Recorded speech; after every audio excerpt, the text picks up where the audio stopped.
starts now. You're watching Wyoming News Now at 10. I'm Lily Beth Bias. As always, thank you for joining us tonight. Wyoming lawmakers will not move forward with a bill about sexually explicit material in libraries, at least this year. This is according to our news partners at the Wyoming Tribune-Eagle. House Bill 10, or what critics have called the book ban bill, failed to advance in the Senate after lawmakers ran out of time to debate it before a key deadline, the Committee of the Whole deadline, Tuesday. Today, supporters tried to bring that bill back by asking the Senate to break the rules and reconsider the bill, but that attempt failed. The Senate has voted 18-13 against bringing back the bill. Critics, including librarians, said the bill would have limited access to books and create legal risks for libraries. Supporters of the bill said the bill was about protecting the children.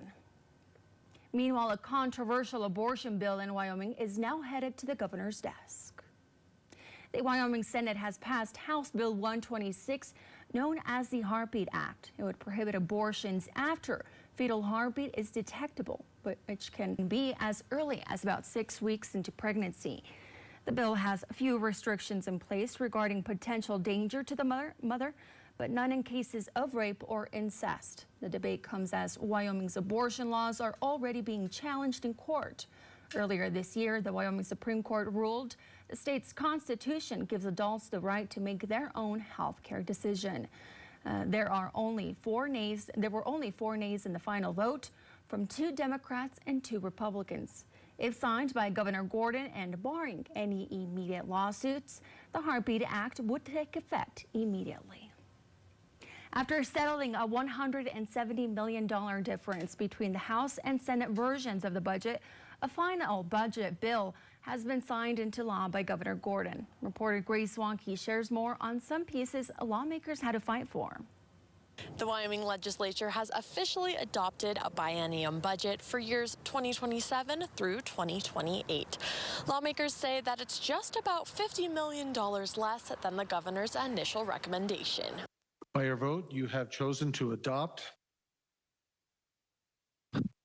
believe it or not, ladies and gentlemen, the budget. The budget process is obviously the future of Wyoming, not just for the next 2 years, but what we value going beyond the next 2 years. The first time in my life I've seen on a budget that all sides came out, they all agreed, and they all said it was a win. During preliminary talks on the budget, there were many controversial cuts proposed by the Joint Appropriations Committee. Notably among them, a $40 million cut to the University of Wyoming and the dismantling of the Wyoming Business Council. While we may have started with some differences and maybe some ideologies, in the end, Wyoming, I think, is well served with what we've done. Funding was ultimately restored to UW with an additional $10 million to be allocated if the university finds $5 million of its own cost savings. The Wyoming Business Council will still receive some funding and come back to show lawmakers what they do and how they do it. We left them whole, but we gave them a chance to say, look, what do you actually do and can you perform on it? Senator Driscoll tells me that this year in particular, the public's voices helped move everyone to the same position.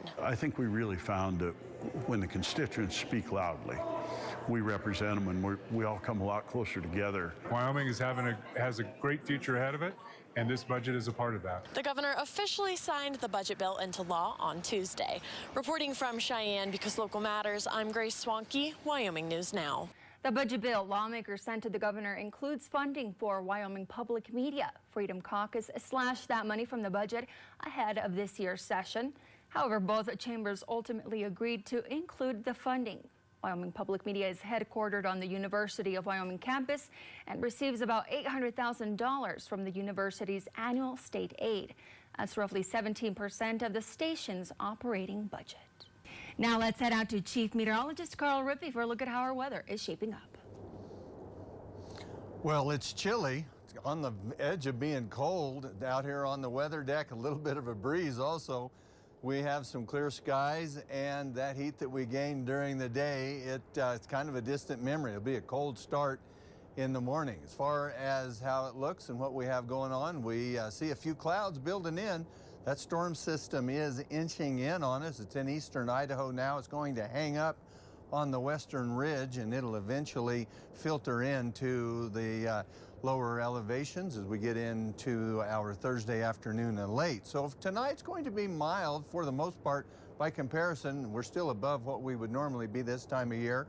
And we will have some of those rain showers that are going to turn over to snow as we get into the to Thursday, tomorrow night, into the Friday morning.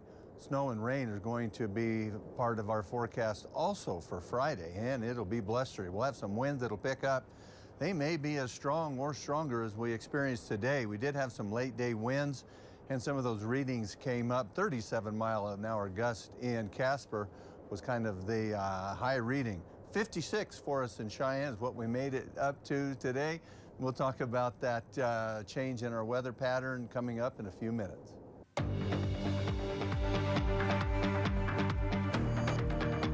As the race to become Wyoming's next governor heats up, we are sitting down with each candidate vying for the position. Here's reporter Keely Bonner with a look into current State Superintendent of Public Instruction, Megan Degenfelder. In Wyoming, current Governor Mark Gordon has served his allotted 2 terms, meaning the seat for the state's top job is wide open for a new face. With the governor race heating up, I spoke with each of the candidates to get a feel at how they do leading the state of Wyoming. I'm running for governor because I believe that the people of Wyoming want a bold, conservative leader and one that has the experience and the know-how to get things done. Current State Superintendent of Public Instruction Megan Degenfelder has her name in the running for governor, prioritizing Wyoming values. Wyoming people are strong, they're resilient, and they don't compromise on their values, ensuring that we keep the government out of the lives of Wyoming people, that we protect the rights of the unborn, that we make sure that we're keeping taxes low, those values that Wyoming people hold near. Degenfelder explains her previous accomplishments are what sets her apart from the other candidates. I believe I'm the true conservative in this race. That's why President Donald Trump is supporting me. I believe that I bring a different background, that I have experience both in the energy business and in education. I'm the only candidate that offers that, as well as executive level experience. Speaking with Degenfelder, she tells me her current role as superintendent is, quote, still full steam ahead, but the state can expect to see her out and about. I'm going to be hitting the campaign trail and hitting it hard. The next 7 months are going to look like me traveling all over the state. I want to talk to Wyoming people. I want to hear from them, hear what their concerns are. I want them to get to know me. All this week, you will be hearing from the gubernatorial candidates, both on air and on our website. Reporting from Cheyenne, because local matters, I'm Keely Bonner, Wyoming News Now. We continue our conversations with current gubernatorial candidates for the remainder of the week. Tomorrow, we introduce you to Joseph Kibler. Stay with us. We have more local news on the other side of the break.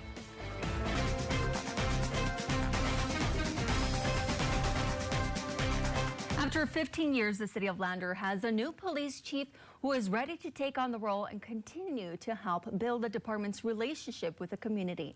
Reporter John Habershaw has more on who the new chief in town is and his plans for the future.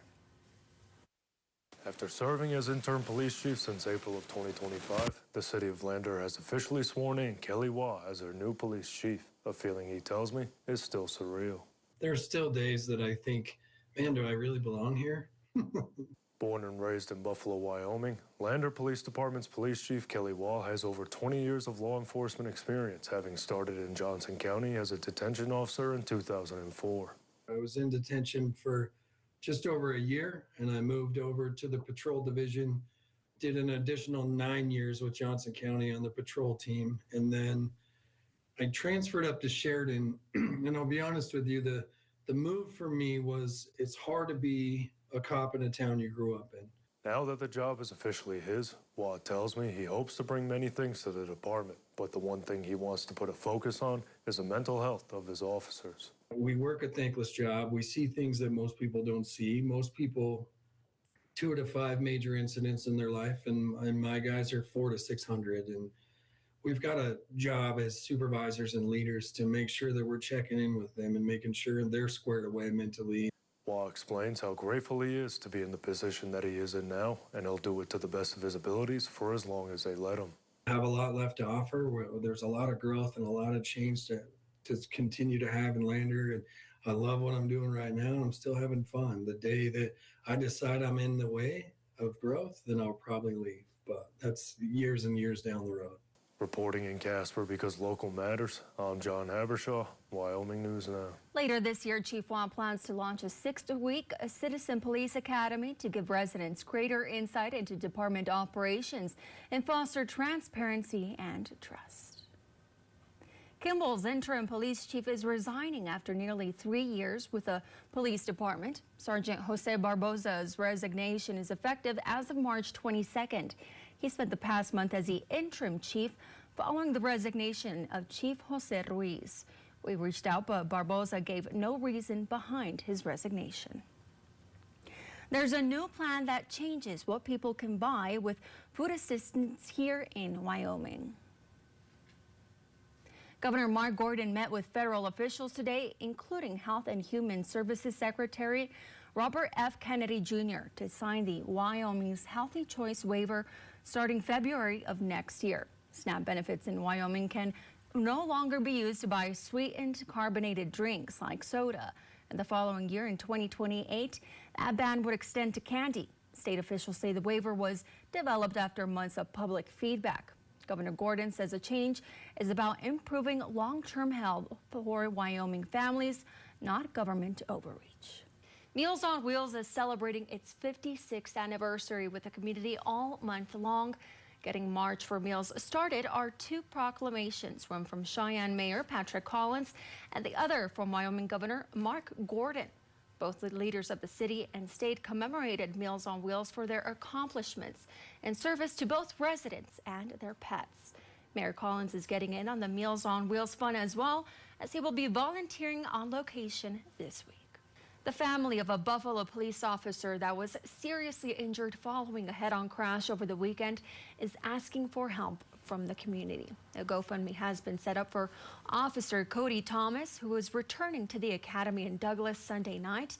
The officer had to be life-flighted to a hospital in Casper.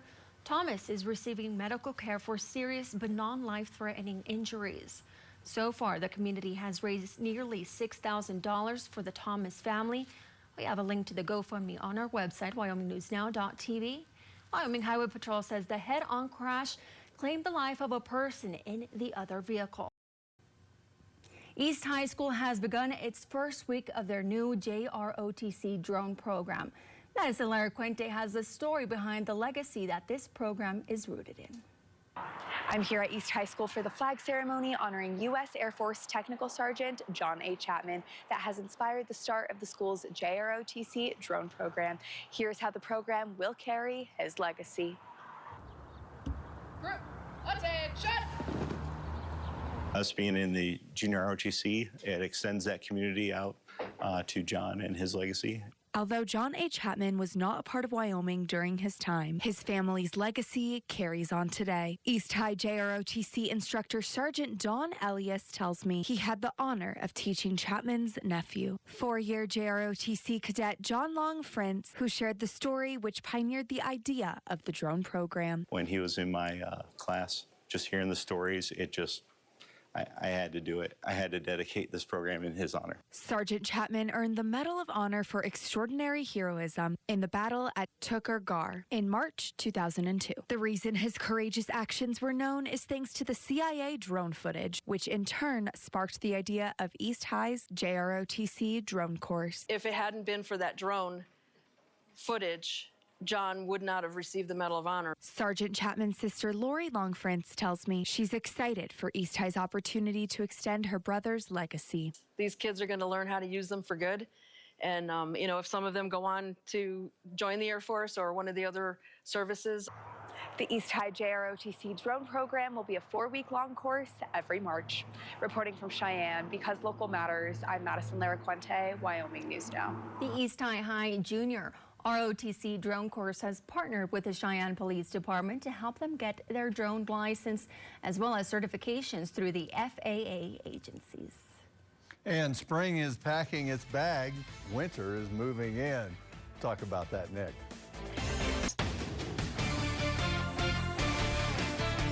All right, we've got some changes in our weather. We're making a transition into a completely different pattern. We had a really pleasant day today. We've got some more changes coming our way. So come on in, we'll check this out together We have a storm system that's setting up in the western sections of Wyoming. It's coming in from eastern Idaho. We've got some unsettled weather that's going to affect the western ridge, the higher elevations of the Rockies along the Continental Divide. And some of that is going to take a little while before it drains into the valleys and the plains. We have some warm air that's in place, so as that cooler air does move in, we're going to have some of those unsettled conditions. As far as our morning goes, we'll start out at 33. It'll be fairly standard for us. We'll have a few clouds that'll be drifting through, nothing too extravagant. Some of those clouds may get a little bit more organized as we get through the day. For our Thursday, they'll have that dark underside to them. A little bit of moisture is going to make its way through, and some of us will maybe even get a bit of a sprinkle, mostly in western Wyoming for the first part of the day. We get into Wheatland, we'll be in those lower 30s as well. Fairly standard for us to be in the upper 50s, lower 60s across the area.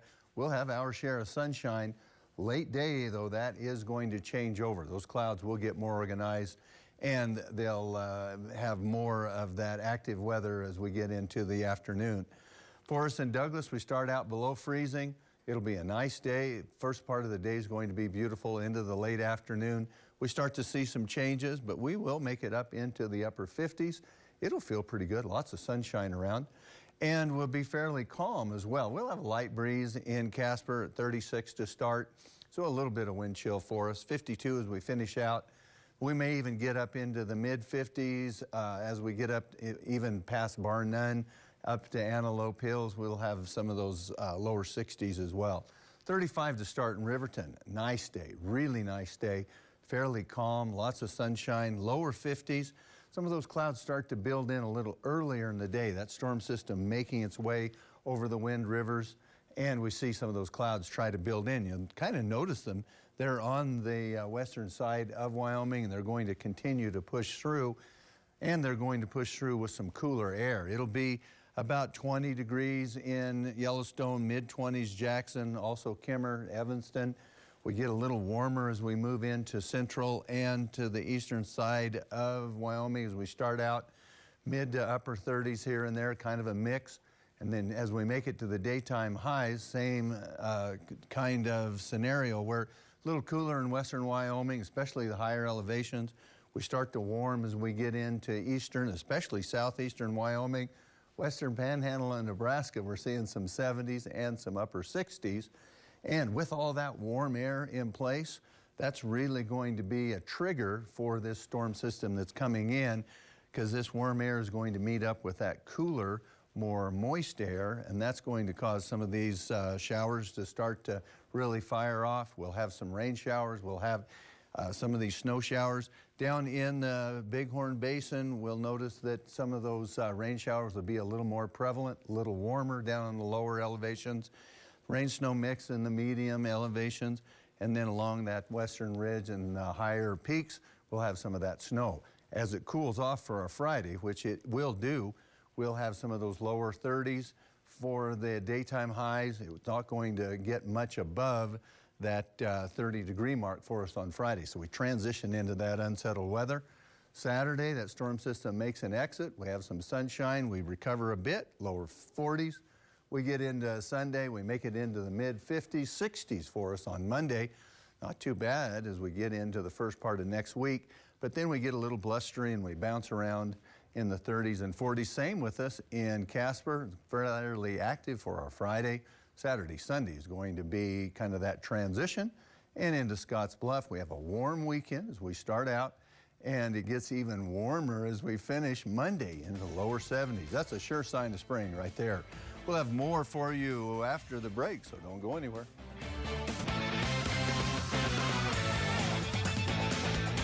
Hello and welcome to Wyoming News Now Sports. I am Casey Clark-Malott. Now Wyoming Wrestling, they're coming off one of their best regular seasons in recent history. 2 top 16 dual wins, their most since 2018-19. The best finish in the Big 12 regular season for the Cowboys since they joined the conference at 7-1, as well as their 3-headed monster of Joey Novak, Eddie Nightenbach, and Christian Carroll, all being 27-0 to close the season. But now they're turning their heads towards the postseason, the Big 12 championships in Tulsa. It's been a really fun year, and I think our guys have made it a special season. I think we built great momentum rolling into the conference tournament. Everybody. The past, couple duels at home, really got us going, really got our energy high. I'm worried about one match. First match is North Dakota State. Take one match at a time, and whatever comes my way, I think I'm pretty prepared. Novak and Knightenbach finished 5th and 4th respectively last year at the Big 12s. This year, they're looking for revenge, with nationals in the back of their minds, too. There's somewhat of a chip on my shoulder because I want to be an All-American. But I also just want to go out there, have fun, and soak it all in and let it fly. I was really taught a lesson at conferences where I was too focused on winning, just trying to, keep it close almost. And then my mindset shifted the week right after training where I'm like, hey, let's just go out there and wrestle. That's all you can do. And, I was a lot more successful when I had that mindset. Branch has seen lots of positives from this squad, and the guys, they're preparing by channeling the culture of living cowboy tough. I can't really think of a group that I've felt this good about how they've prepared. We're a family on this team, not just us three, but everybody. This is my home. This is where I plan to stay. So these are now my brothers. These are people I die with, work with, Joey, Eddie, and I'm not going anywhere else. And I will finish my career at the University of Wyoming. So I think I'm only worried about my guys. Momentum is super important, and it's just as much as I want to All-American, I want to see my teammates All-American because I'm in the room to make them better, and in exchange, I'm going to get better. So it's really a blessing. I don't put anyone on a pedestal. Screw them. I'm going to take their head off, so try to anyways. The Big 12 championships, they begin Friday with 3 sessions, and then the championships on Saturday, and 7 of the 10 Cowboys heading to Tulsa are top 8 seeds in the Big 12. Now, tomorrow is the start of the first state championships for high school basketball. 1A and 2A will see champions crowned this weekend. Now, we'll go over those brackets. Local teams include Southeast, Lingle, Fort Laramie, and Lusk for 1A girls. The Lady Cyclones, they'll face Farce and Eden. LFL meets Little Snake River, and Lusk, they'll play Burlington. Then a lot of the same games on the boys' side. Top-ranked Lingle, Fort Laramie plays Little Snake River. Lusk facing Burlington. And Southeast, they will play Cokeville. Now, in 2A boys, we've got Shoshone, Thermopolis, Wyoming Indian, and Pine Bluffs all playing. Shoshone will face Bighorn. The Bobcats of Thermopolis play Sundance. Wyoming Indian meets Wright, and Pine Bluffs will host Rocky Mountain. Then for 2A girls, similar teams once again. Wyoming Indian will play Bighorn. Shoshone meets the top East team in Sundance. Then Thermopolis, they host Pine Bluffs. Now, I'll have those games for you tomorrow, but we've also got regionals beginning for classes 3 and 4A tomorrow. I'm only going to go over these local teams for us, starting with the 3A East girls. Douglas, they face Glen Rock, Torrington, and Burns. They'll meet, and Wheatland Rollins is the final local game here in 3A girls. Now, on the boys' side, Douglas will play Rollins. 2-seed Wheatland, they host Burns. Torrington will face the Dogies of Newcastle, and the 8-seeded Glen Rock Herders has to play the top-ranked Buffalo Bison. Now out to the west of 3A, taking place out in Lovell. Only one local matchup for the boys. It's going to be Lander and Worland, the 4-5 matchup there. Then in the girls bracket for 3A West, 2 local games, those same teams. It'll be 6-seeded Worland meeting Pinedale, and then the 2-seed of Lander facing Lyman. Now we go to 4A next. With this one, it's single elimination for 4A East. Win one and you're into the state tournament. Lose and you're done. Starting with the girls, East gets the first round bye, and that gives them an auto bid to state. Laramie meets Thunder Basin. Central and South will play as the 2-7 matchup. Then for the 4A East boys, Sheridan gets the bye and auto bid. Thunderbirds will meet Campbell County. Same matchup as the girls as Central and South play. Then Laramie, they will face Thunder Basin. In our last classes, 4A West, we look out at the boys first. It'll be Riverton and Kelly Walsh in the first round. And then Natrona, they'll meet Jackson. And lastly, 4A West girls, the Phillies of Natrona face Riverton. A dual viewing area clash there. And then Kelly Walsh has to play the hometown team in Evanston. Now it's all the time for sports now. Until next time. All around us, there are spirited people who have the power to change the world. In our Blue It Forward each week, we celebrate them alongside Blue Federal Credit Union. This week's recipient is Anthony Ortiz. The person nominating him says serving others isn't something he does occasionally. It's simply who he is. And he donates regularly to local initiatives, volunteers his time for meaningful causes. leads with his heart and invests in people. If you know someone who invests in something bigger than themselves, you can nominate them at WyomingNewsNow.tv. Click on the Blue It Forward tab. Thank you, Anthony, for everything you do for our community. Yes, thank you, Anthony. Hey, Carl, what do you got there? It's just a kind of a rundown of what our weather is going to be because it's going to change drastically. Yes. Okay. Yes. Okay, drastically within how long? Well, so it depends on the location, the locality in Cheyenne. It's going to take it a bit to get to us Thursday night into Friday mornings when we'll feel it. We'll also feel that cool off and the overnight Friday night into Saturday. Flat out cold, down in the 20s once again. We do try to recover in overnight lows over the weekend and into next week. For us in Casper, it's going to get to us a little sooner, but it's still going to affect us mostly on Friday. Saturday, Sunday will be blustery. We have some active weather next week. Scotts Bluff, Friday as well. Weekend looks good. We'll have a chance to see you again in the morning. Have a great night.